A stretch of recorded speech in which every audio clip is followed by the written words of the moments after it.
السلام عليكم، كي دايرين خوتي خواتاتي؟ ياك لاباس عليكم؟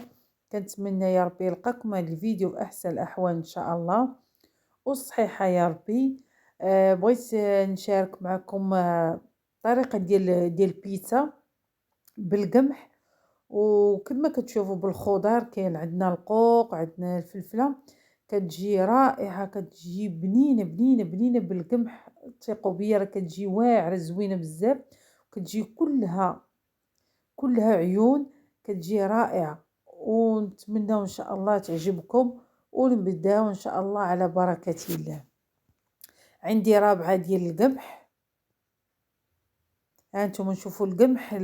يعني القمح راه باقا فيه ديك النخاله رقيقه رقيقه بزاف. انا كنوريها لكم فيها هاد القمح هذا فيه ديك النخاله رقيقه بزاف.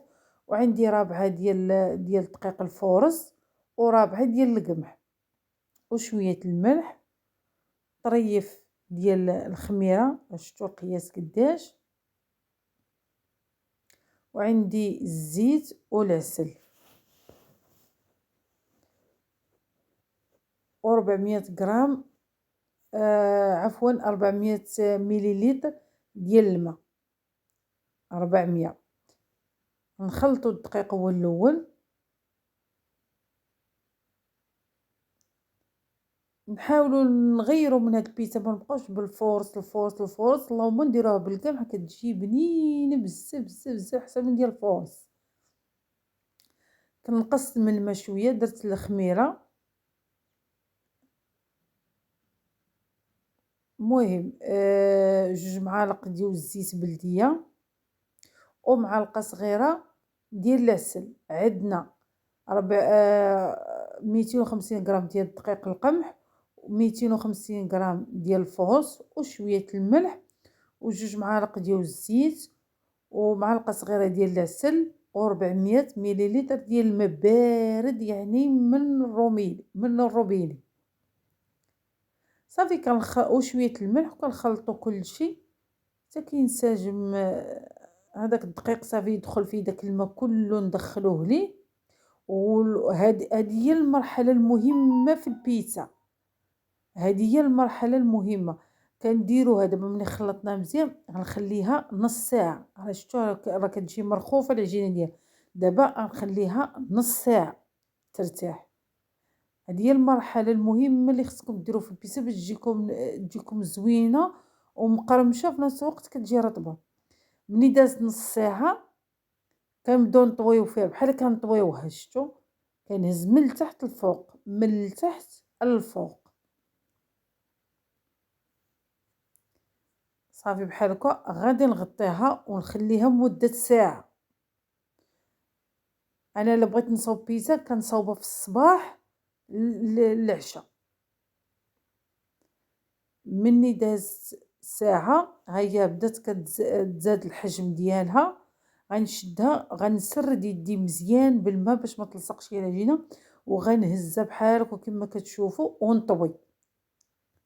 غنهز ونطوي، غنهز عاوتاني بحال هكا ونطويها باش تعطينا دوك الفقاعات ديال العجينه تجي زوينه. غادي نغطيها عاوتاني ونخليها مده ساعه اخرى. راه غدا وكتطلع العجينه. صافي طويتها عاوتاني كما شفتوا الطريقه الاولى، وغنغطيها وغنخليها عاوتاني مده ساعه اخرى. دابا ديال الاخرى ديال الرابعه. صافي هانتوما شفتوا هي بدات كدير ليا دوك الفقاعات باش تعرفوا راه العجينه ناجحه وغتجيكم زوينه. غنشدها ونطويها بحال هكا كما كتشوفوا عاوتاني.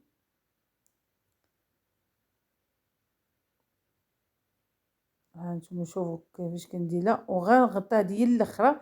غنخليها مده 3 سوايع اخرى. من بعد ملي غنخليها مده 3 سوايع غندوز نحضر الحشوه. عندي واحد شويه الزعتر محكوك، ولاصوص ديال المطيشه، وشويه الملح، وشويه الزيت بلديه، تقريبا واحد 2 معالق ديال الزيت بلديه. صافي غنخلطوها مزيان نساجم ديال الزعتر والملح وهذاك المطيشه والزيت نساجم. انا خديت هاد الخضره، عندي هاد القرعه مقطعاها رقيقه، عندي مزيوده ديال الفلفله حاره، عندي القوق مبخراه، وعندي شويه الفلفله، شويه مطيشه، شويه الزيتون. القوق هذاك الشيء كله خضر الا القوق اللي بخرته. وعندي حك ديال الطون وموتزاريلا. هادو هما الحشوات اللي غنديرو في البيتزا. ها هي ملي دازت شوفوا كي تفاعلت وخفيفه العجينه ديالها. شوفوا الفقاعات. راه علاش انا قلت لكم خص البيتزا تكون عندكم الخاطر اللي كنتو توجدوها في العشاء، خصكم تبداو من الصباح. كنرشوا شويه الدقيق ديال القمح، كنرشوه مزيان. شوفوا راه ما ديروا لا ليديكم ولا والو، راه هي كتنزل بوحدها، يعني ما تحاولوش تمسوها بيديكم باش ما تفشوهاش. راه ملي كترشوا داك الدقيق ديال القمح كتقلبوا داك الاناء اللي فيها صافي حتى كتنزل بوحدها. ها نتوما شو انا ما درتش ليدي كاع. غنرشوا عاوتاني الدقيق ديال القمح من الفوق بهاد الطريقه هادي.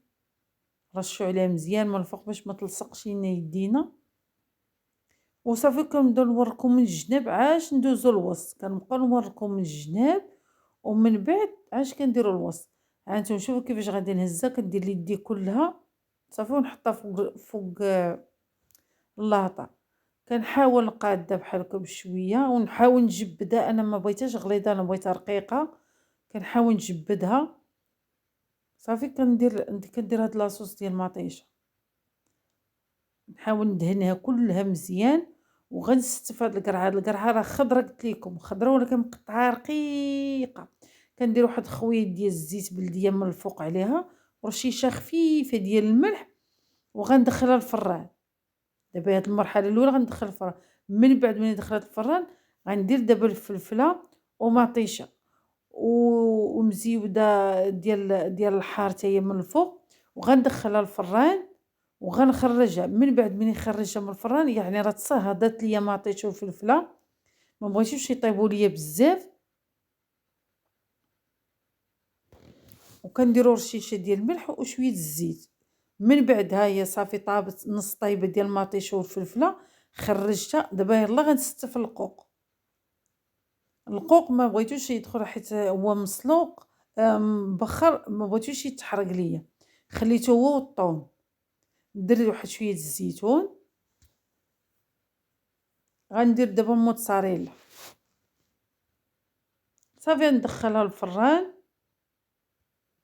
غتحمر ليا من الفوق ونخرجوها.